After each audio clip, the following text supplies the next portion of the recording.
महाराष्ट्र में महानगर पालिका चुनावों का माहौल है। ऐसे में पार्टियों के और परिवारों के मिलने का दौर चल रहा है। मुंबई में ठाकरे बंधु एक साथ आ गए तो पुणे में चाचा और भतीजा यानी कि शरद पवार और अजीत पवार मिलकर चुनाव लड़ रहे हैं। पुणे में जो गठबंधन हुआ है पार्टियों का, क्या दिलों का भी गठबंधन होगा? इन सब पर बात करने के लिए इस वक्त हमारे साथ प्रफुल्ल पटेल हैं, एनसीपी के वर्किंग प्रेसिडेंट हैं। सर, इंडिया टीवी को समय देने के लिए बहुत बहुत धन्यवाद। सबसे पहला सवाल जो मेरे जहन में है, महाराष्ट्र के जहन में है, देश जानना चाहता है कि क्या शरद पवार साहब और अजीत पवार साहब एक हो रहे हैं? क्या पार्टियां एक हो रही हैं, दिल भी मिल रहे हैं? और अगर ये सब हो रहा है तो इसका स्वरूप क्या होने वाला है? देखिए, पहली बात तो ये ज़रूरी समझना है कि महाराष्ट्र में जो स्थानिक चुनाव है, म्यूनिसिपल कॉरपोरेशन, जिला परिषद, ये 9 साल के बाद हो रहे हैं और इस वजह से सभी पार्टियों में बहुत सारा उत्साह भी है, उम्मीदवार भी बहुत ज़्यादा है, इच्छुक भी ज़्यादा है। और महाराष्ट्र की राजनीति में काफ़ी 5 वर्षों में उथल पुथल भी हुई है। नए अलाइनमेंट्स बने हैं, नई एक दूसरे के साथ काम करने की एक शुरुआत हुई है। और जहाँ तक हमारा सवाल है, हम तो देखिए एनडीए में हैं, महायुति में है महाराष्ट्र में, और देश में मोदी जी के नेतृत्व में हम काम कर रहे हैं। और इसमें कोई हमारी जो बेसिक जो हमारी अप्रोच है, इसमें कहीं बदलाव नहीं है और न होने वाला है। अब ये स्थानिक चुनाव ऐसे हो गए हैं कि बहुत जगह पर आप देखते हैं कि अलग अलग परिस्थितियां निर्माण हुई। कहीं बीजेपी शिवसेना के साथ है, कहीं शिवसेना और एनसीपी साथ में है, कहीं बीजेपी और एनसीपी साथ में है, कहीं सब एक दूसरे के खिलाफ में है। तो स्थानिक तौर पे हर जगह पर कहीं ना कहीं एडजस्टमेंट्स हो रहे हैं। इसका मतलब ये नहीं है कि महाराष्ट्र की राजनीति बदलेगी या देश की राजनीति बदलेगी। वो दिशा रहेगी एनडीए की, महायुति की, वहाँ मोदी जी के नेतृत्व में, यहाँ देवेंद्र जी के नेतृत्व में।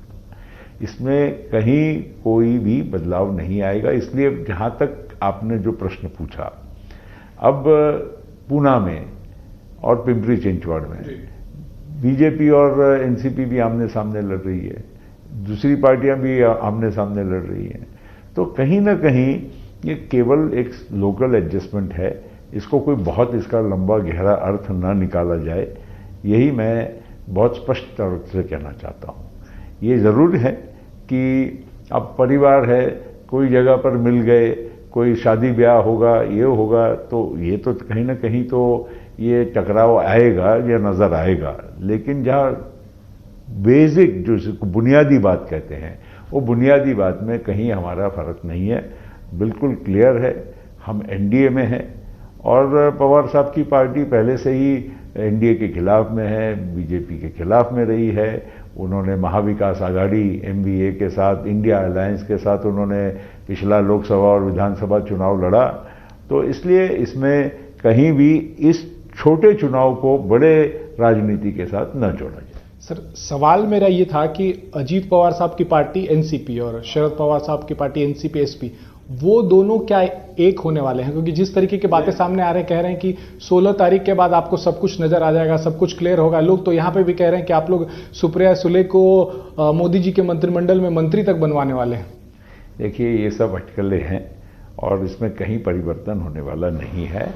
एक होने की जहाँ तक बात होती है, ये सब मैंने कहा ना कि कुछ कुछ बातें ज़रूर इस तरह से, क्योंकि चुनाव का रंग है, चुनाव में बहुत सारी बातें अफवाहें उड़ती है, क्योंकि पूना में और पिंपरी चिंचवड़ में वहाँ पर दोनों पार्टियाँ एक साथ मिलकर लड़ रही है, तो ये बातें इस तरह से हो रही है।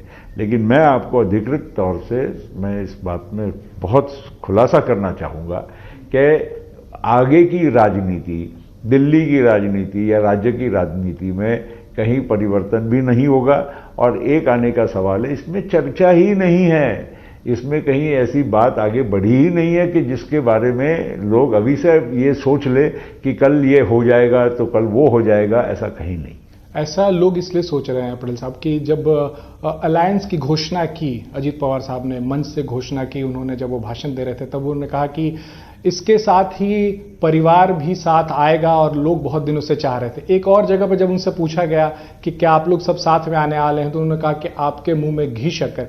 इस वजह से ये कयास लग रहे हैं, इस वजह से ये जो बातें हैं वो बहुत ज्यादा हो रही हैं। देखिए, चुनावी भाषण और चुनावी इंटरव्यू और कहीं कोई प्रश्न आपने पूछ लिया और मैंने कह दिया आपके मुंह में घी शक्कर, इसका मतलब ये नहीं है, मुहावरे हैं। हर मुहावरे से राजनीति की दिशा नहीं तय होती है। जी, आप स्थानीय लेवल पे कह रहे हैं कि स्थानीय लेवल पे ये गठबंधन हुआ है, लेकिन जो चुनाव प्रचार हो रहा है उसमें खुद अजीत पवार वहां पुणे में और पिंपरी चिंचवड़ में कैंप कर रहे हैं, लगातार प्रचार कर रहे हैं। महाराष्ट्र के मुख्यमंत्री भी जा रहे हैं और जो भाषण हो रहे हैं उसमें अजीत पवार जिस तरीके की बातें कर रहे हैं उससे बीजेपी को काफी नागवार गुजर रहा है और बीजेपी भी आप लोगों के खिलाफ बोल रही है। बोलते बोलते अजीत पवार ये बोल गए कि 70,000 करोड़ के आरोप इन्होंने ही लगाए थे, इनके साथ हम बैठे हुए हैं, अब देखिए क्या हो रहा है। साथ ही वहां पिंपरी चिंचवड़ और पुणे महानगर पालिका के बारे में बीजेपी के लोगों के बारे में कहेंगे कुकर्म किया इन्होंने, अपने लोगों को जगह नहीं दे रहे, हम इनके लोगों का ख्याल रख रहे हैं, ये सारी बातें कर रहे हैं। और बीजेपी भी स्ट्राइक बैक कर रही है, बोल रहे हैं कि हमारा मुंह खुलेगा तो बहुत बातें निकलेंगी। देखिए, एक बात तो सही है कि स्थानिक चुनाव में जो बातें होती है ना, वो एक्चुअली उधर की बातों को हमने उसको पकड़ लिया कि जैसे पूरे मतलब देश और राज्य के बारे में एक दूसरे के खिलाफ में बात वो हो रही है, बात जरूर हो रही है, पर वो स्थानिक खिलाफत की बातें हो रही है, स्थानिक कुछ कमियों की बात हो रही है, स्थानिक नाराजगियों को आगे उजागर हो रहे हैं। अगर आप उसका बड़ा अर्थ निकालेंगे तो स्वाभाविक है, क्योंकि ये भाषण देने के टाइम ये थोड़ी खुलासा होता है कि ये लोकसभा की बात नहीं हो रही है, विधानसभा की नहीं है, केवल म्युनिसिपल कॉरपोरेशन की होती है।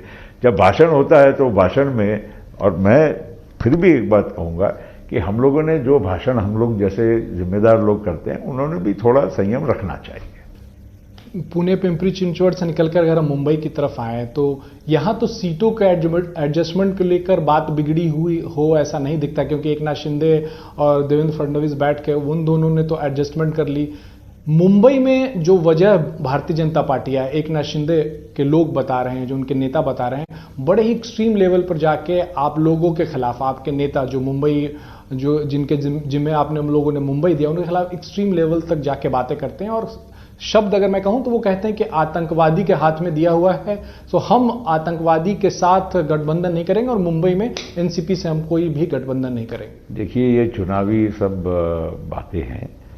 दो बातें हैं, हमारे यहाँ पर नेता नवाब मलिक पहले से ही हैं, वो एमएलए भी रहे, पहले मंत्री भी रहे, आज उनकी बेटी वहाँ से एमएलए उनकी ही सीट से चुनकर आई, वो भी खुद लड़े थे एनसीपी के ऑफिशियल कैंडिडेट के तौर पर मुंबई से दूसरी एक सीट से।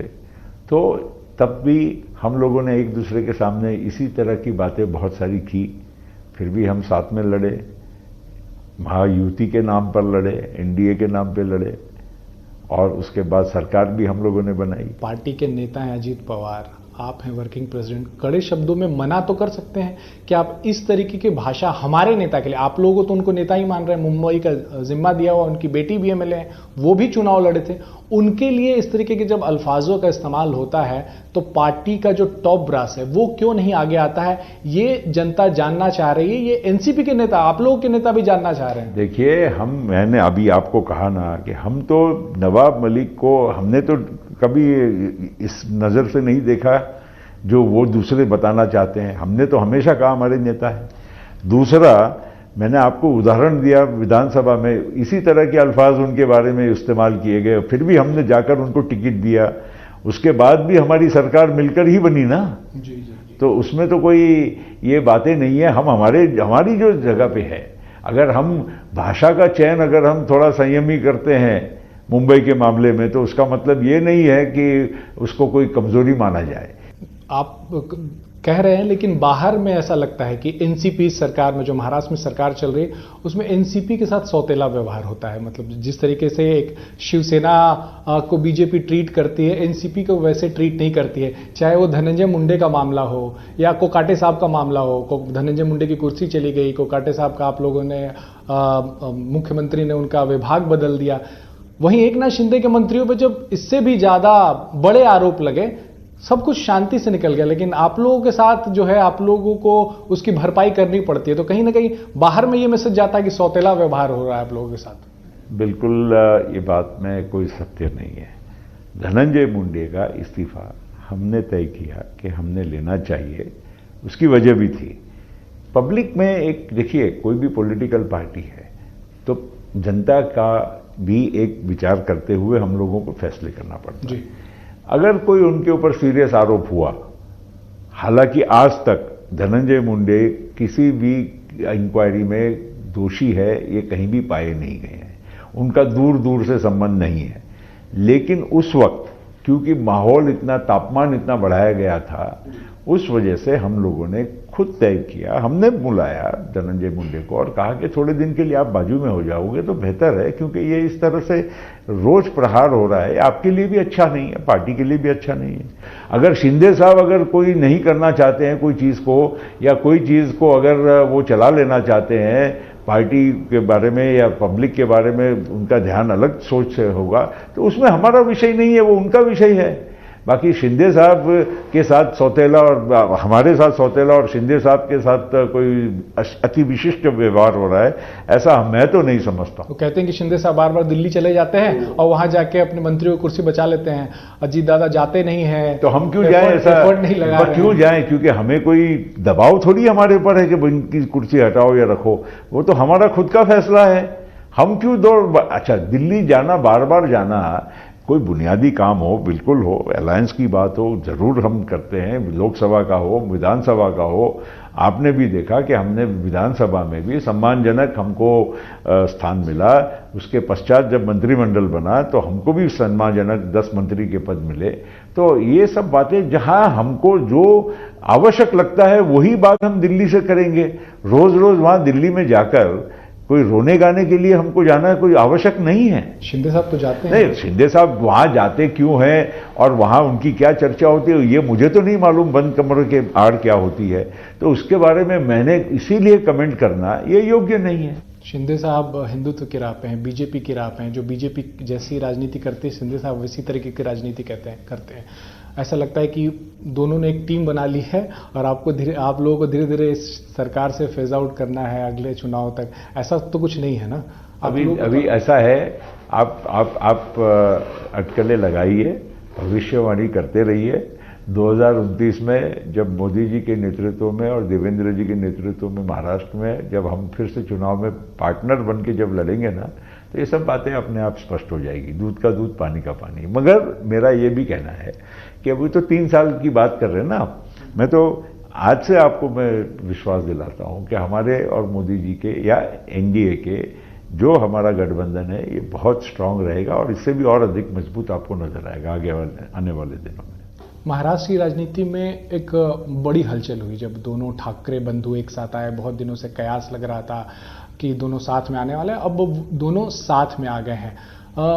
पिछले 5-6 सालों में राज्य में जो हुआ है उससे महाराष्ट्र की जनता तो इस तरीके से कुछ भी राजनीतिक बदलाव आता है तो बहुत ज़्यादा आश्चर्य नहीं होता है, लेकिन आप राजनेता हैं और आप एक पार्टी के वर्किंग प्रेसिडेंट हैं। आपको लगता है कि महाराष्ट्र की राजनीति में इससे आमूलचूल परिवर्तन आने वाला है?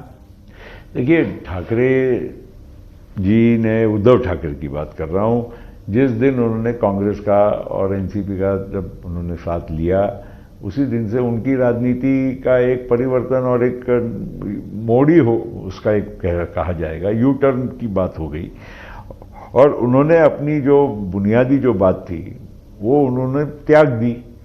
तो ये राजनीति तो निश्चित महाराष्ट्र का परिवर्तन हुआ है और अब उनको अचानक याद आता है कि न मैं मराठी के लिए हूँ, न हिंदू के लिए हूँ, न मैं किसी के लिए हूँ, और अब वो इसीलिए एकदम जिसको कहते हैं कि व्याकुल हो गए हैं। तभी तो उन्होंने राज ठाकरे का हाथ, नहीं तो कोई ऐसा पकड़ने की कोई ऐसी अचानक क्या ज़रूरत पड़ गई।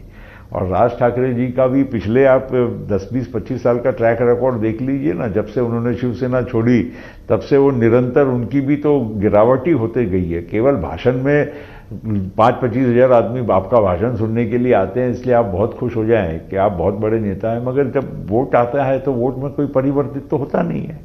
तो आज महाराष्ट्र की राजनीति में नो डाउट बहुत सारे परिवर्तन हुए हैं, लेकिन एक बात ये भी पक्का मैं आपको बताता हूं कि जिस तरह से बदलती हुई आज बीजेपी की भी भूमिका है सबको लेकर चलने की, देवेंद्र जी की है, मोदी जी की है, अमित भाई की है, ये चेंजेस आ रहे हैं। आप बीजेपी आज पूरे देश में ऐसे ही फैलाव नहीं बढ़ रहा है।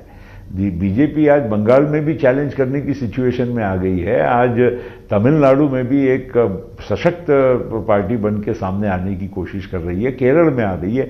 तो ये केवल ये एक ही मुद्दा और एक ही एजेंडा को लेकर इतनी आगे नहीं बढ़ रही है।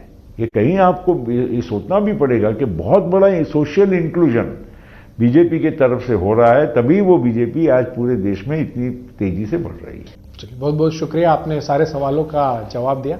बहुत बहुत धन्यवाद आपका। चलो भैया, थैंक यू।